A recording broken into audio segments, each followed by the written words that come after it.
Hello everyone and welcome back to my channel. So this is unit 4 of class 12th retail and the topic is billing and accounting procedures in retailing. Session 1 आज हम इस video में cover करेंगे which is related to billing procedure. First question in this is explain the duties of cashier. Cashier कौन होता है जो cash counter पे बैठता है, उसकी क्या क्या ड्यूटीज हैं, let's study that.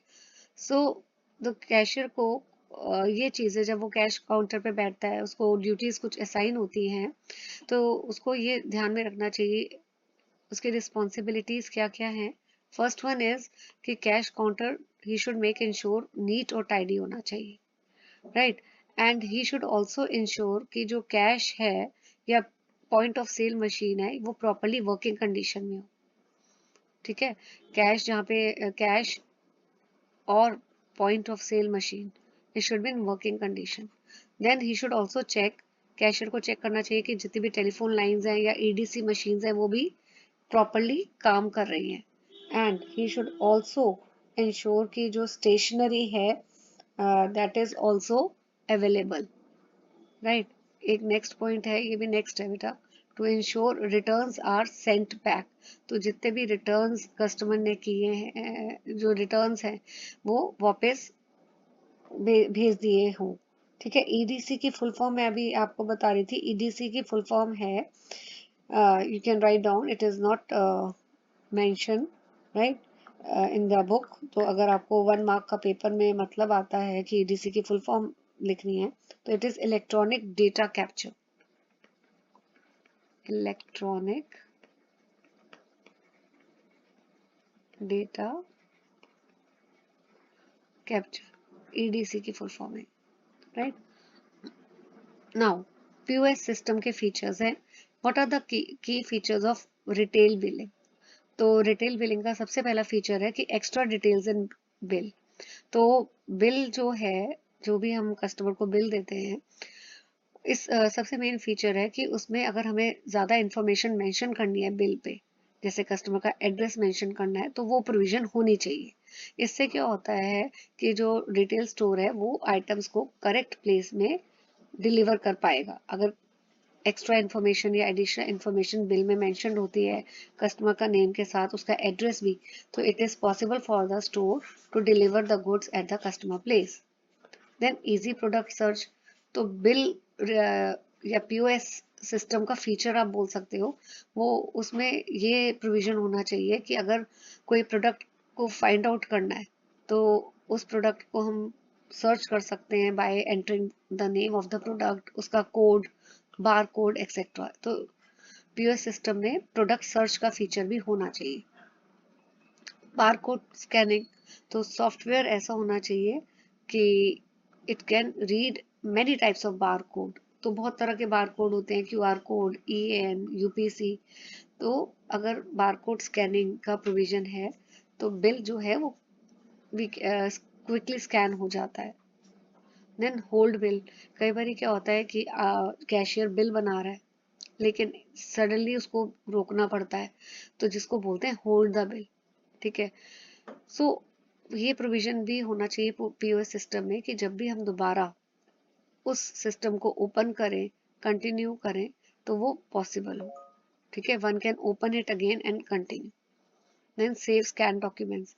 तो POS system must have the feature कि वहाँ पे जो जितने भी इंपॉर्टेंट पेपर्स है जैसे डिलीवरी स्लिप्स वो स्कैन कर सके. ठीक है, और उसको सॉफ्टवेयर में सेव कर सके for future reference. Then product exchange. अगर कस्टमर कुछ रिटर्न करता है तो सिस्टम ऐसा होना चाहिए जो एक्सचेंज को हैंडल कर पाए. देखो कोई भी सिस्टम है, अगर गुड्स पहले जो है, सोचो बी को सेल किया है स्टोर ने, ये स्टोर का पीओएस सिस्टम है. ठीक है, बी ने 10,000 के गुड्स लिए थे. अब उसमें से वो आपको अगले दिन आता है बी आपके पास और 1,000 के या 2,000 के गुड्स वापस कर देता है. तो सिस्टम में ऐसा होना चाहिए रिटर्न का कि उसमें रिटर्न्स को दिखाए, रिटर्न को मेंशन करने की प्रोविजन हो कि 2,000 के गुड्स वापस आ गए तो नेट जो बिल है वो सिर्फ 2,000 माइनस करके 8,000 का ही है. ठीक है, तो सिस्टम में ये प्रोविजन रिटर्न का भी हैंडल, एक्सचेंज या रिटर्न हैंडल करने का भी प्रोविजन होना चाहिए. Fix selling price. अगर जो शॉप है या स्टोर अगर सेम प्रोडक्ट को खरीदता है डिफरेंट प्राइस में, तो पीओएस सिस्टम या सॉफ्टवेयर जो है वो हेल्प करता है स्टोर को डिसाइड करने में कि बेस्ट सेलिंग प्राइस क्या है, राइट ना। और डिफरेंट टाइप्स ऑफ बिल होते हैं, तो वो भी क्रिएट होने चाहिए। अगर पीओएस सिस्टम अच्छा है तो पीओएस सिस्टम तभी अच्छा माना जाएगा जब it can create various type of bill, retail bill, tax bill etcetera. उससे टाइम सेव होता है। देन मैनी वेज टू पे। So again the best another feature of POS system कि कस्टमर के पास ऑप्शन होनी चाहिए कि वो जिस भी मोड ऑफ पेमेंट से पे करना चाह रहा है वो उसको ऑप्शंस प्रोवाइड होनी चाहिए। कैश से करना चाहता है, कार्ड से, कूपन से, गिफ्ट वाउचर से एक्सेट्रा, तो ये सारे ऑप्शंस कस्टमर को मिलने चाहिए। Then fast card payment.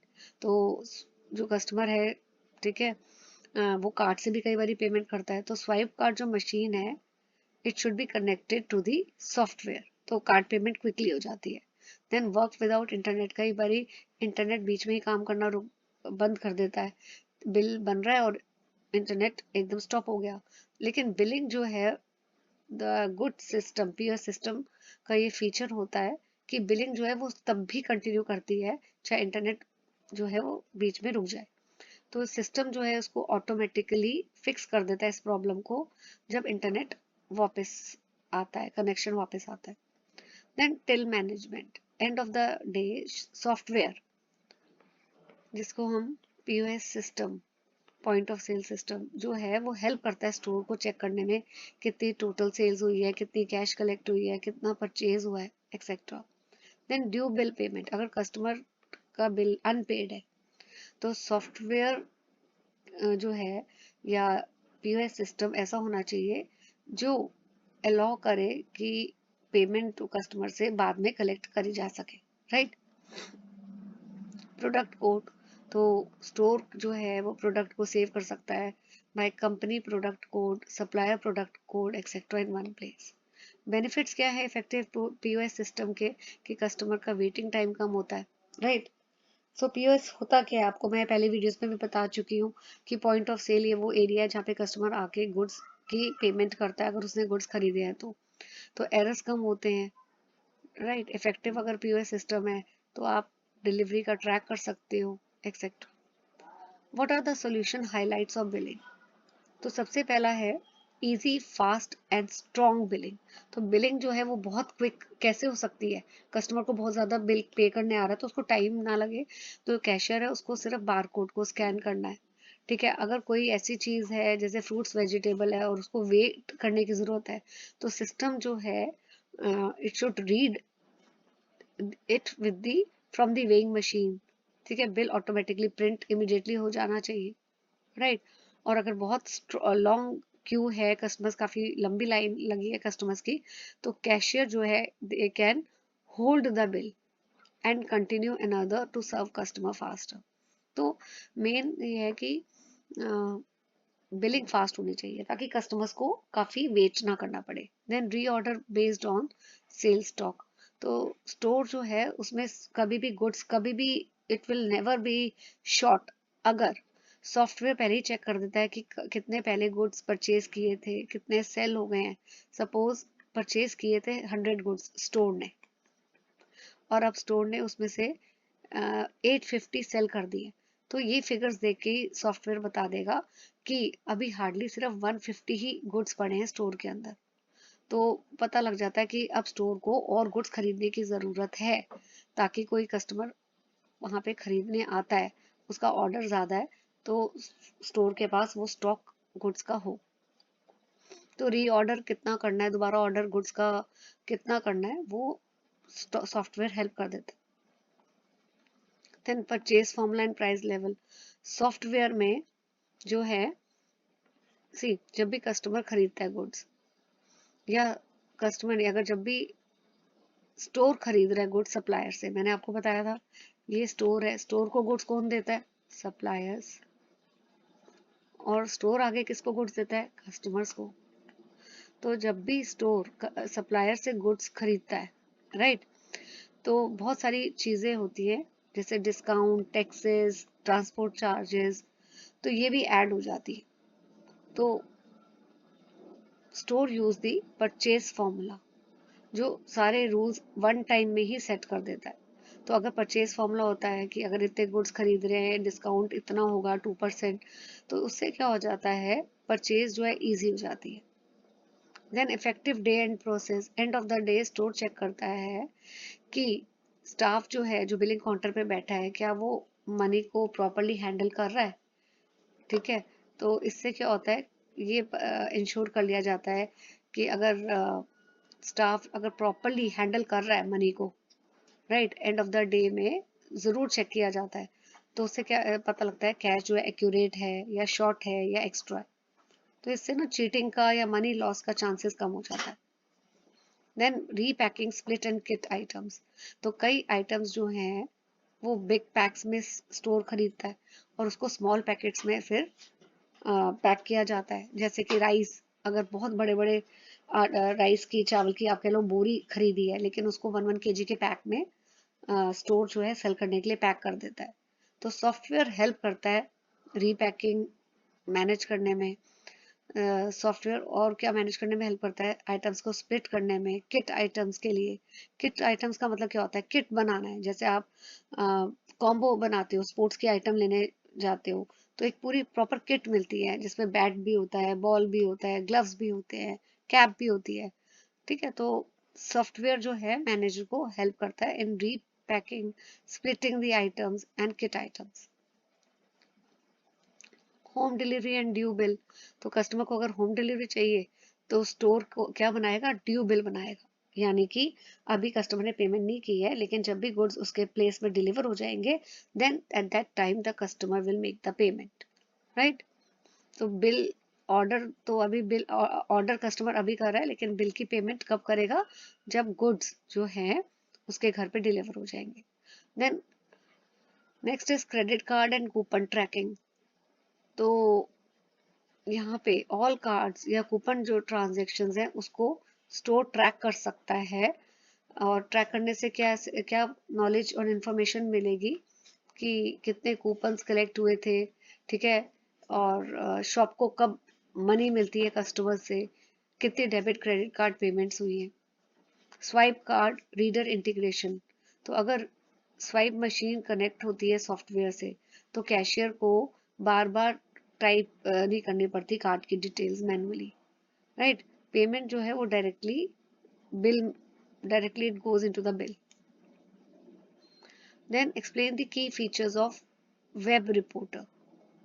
तो पहला है रिपोर्ट पर्सनलाइजेशन। जो वेब रिपोर्टर है, वो जो रिपोर्ट बनती है वो customer, it becomes personalized, not customer, it becomes personalized. तो जो रिपोर्ट की जो लुक्स है वो भी चेंज हो जाती है the way it is required. ठीक है, जैसे अगर कोई भी पर्टिकुलर आइटम्स है उसको ग्रुप करना है, तो उसको ग्रुप करके रिपोर्ट बना दी जाती है बाय द कैटेगरी। सो इसमें you can design the reports the way you like. तो रिपोर्ट पर्सनलाइजेशन या फीचर्स के वेब रिपोर्टर के, अगर आप वेब रिपोर्टर यूज कर रहे हो तो इससे आप कोई भी रिपोर्ट है वो आप उस वे में डिजाइन कर सकते हो जिस वे में आपको आपकी प्रेफरेंस है। देन माई रिपोर्ट, अगर there are some reports you check everyday, कुछ रिपोर्ट आप अगर एवरीडे चेक करते हो तो आप उसको माई रिपोर्ट में सेव कर सकते हो, राइट। आप रिपोर्ट्स को एक्सेल भी कर सकते हो। पहले डाउनलोड जो रिपोर्ट्स है उसको आप डाउनलोड कर सकते हो in excel form, PDF form, HTML form, आप ईमेल कर सकते हो। ठीक है, then stock sales and purchase analysis, right. Another solution is कि जो शॉप का स्टॉक है, ठीक है, उसको एनालाइज करना। ठीक है, और वो कैसे आप स्टॉक को या सेल्स को एनालाइज कर सकते हो, it is based on product, distributor etcetera. तो इससे क्या हेल्प होती है कि पता लग जाता है कौन सी आइटम सेल हो रही है और कौन सी नहीं हो रही है। इन्वेंट्री को एनालाइज कर सकते हो, और स्पेशल रिपोर्ट्स आप वेब रिपोर्टर के थ्रू जनरेट कर सकते हो। जैसे एज एनालिसिस, इसमें पता लगता है कितनी लंबे समय से कोई पर्टिकुलर आइटम स्टोर में ही है। ठीक है, कितना प्रॉफिट है, प्रोडक्ट मार्जिन, कितना प्रॉफिट है हर प्रोडक्ट पे। Etcetera. Then master data analysis, तो यहाँ पे नए कस्टमर्स की जो लिस्ट है, right, a list of all new customers created, तो जितने भी मास्टर डेटा आप एनालाइज कर सकते हो जिसमें नए कस्टमर्स हैं उनकी रिपोर्ट जनरेट कर सकते हैं। सेल्समैन कमीशन एनालिसिस से आप इसमें वेब रिपोर्टर से you can find out commission for each salesman, और कमीशन कैसे आप कैलकुलेट करते हो कि कितनी सेल्समैन ने जो है वो टोटल सेल्स की है, ठीक है, तो उनकी कमीशन स्लैब्स होती हैं जिससे हम जो है कमीशन एग्जैक्टली कैलकुलेट कर सकते हैं। Then top customers and stock movement, तो सॉफ्टवेयर से वेब रिपोर्टर को यूज करके टॉप एंड कस्टमर्स पता लगा सकते हैं कि कौन से बेस्ट कस्टमर्स टॉप कस्टमर्स हैं, कौन से नॉन रेगुलर कस्टमर्स हैं, कौन सी आइटम जल्दी डिमांड हो रही है, कौन सी स्लो मूविंग है, etcetera. Report scheduler and security, तो रिपोर्ट्स जो है one can set reports to be generated automatically on a schedule, कि आप पहले से ही जैसे अलार्म नहीं लगाते, आपका 5 o'clock अलार्म हर रोज आपने 5 o'clock सेट किया तो हर रोज 5 बजे अलार्म सेट होता है, तो उसी तरह आप रिपोर्ट्स को भी उस तरह सेट कर सकते हो कि वो ऑटोमेटिकली एक पर्टिकुलर टाइम पे, शेड्यूल टाइम पे जनरेट हो सके। डे एंड रिपोर्ट, इसमें one can check all bills of a particular day. Other important reports भी हैं जैसे ये वाली sales purchase tax reports, price level report, तो सिस्टम जो है it can create as many reports. Customized report templates भी होते हैं, ठीक है, तो यूजर्स जो है ये they can create their own report formats, जो भी फॉर्मेट उनको पसंद है वो फॉर्मेट यूज करके they can generate the reports.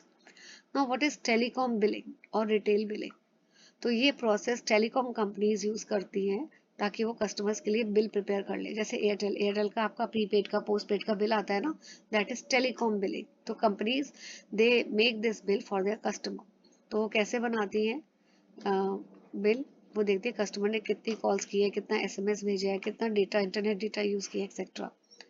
Adding up the usage, फिर वो क्या करती है कि कस्टमर ने जितना भी डेटा यूज किया उसको ऐड करती है एक पर्टिकुलर मंथ के लिए, चार्जेस उसमें अप्लाई करती है और बिल जनरेट कर देती है। एंड देन जब कस्टमर बिल पे करता है तो पेमेंट उनको कंपनी को रिसीव हो जाती है। Explain the reasons to get successful billing, so first reason is timely billing, अगर बिल टाइमली जनरेट होता है तो it is one of the it then billing system is considered as successful, right. और bill अगर accurate है also then it is billing system is considered as successful.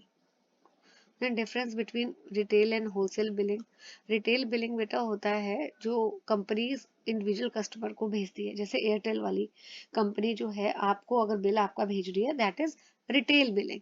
But wholesale billing क्या है, यहाँ पे बिलिंग होती है बिटवीन कंपनीज या ऑपरेटर्स।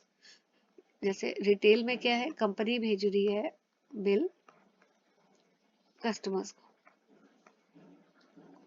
लेकिन इधर क्या होता है होलसेल बिलिंग में, कंपनीज बिल सेंड करती है कंपनी ए, जैसे कंपनी ए, इसको मैं दोबारा लिख देती हूँ,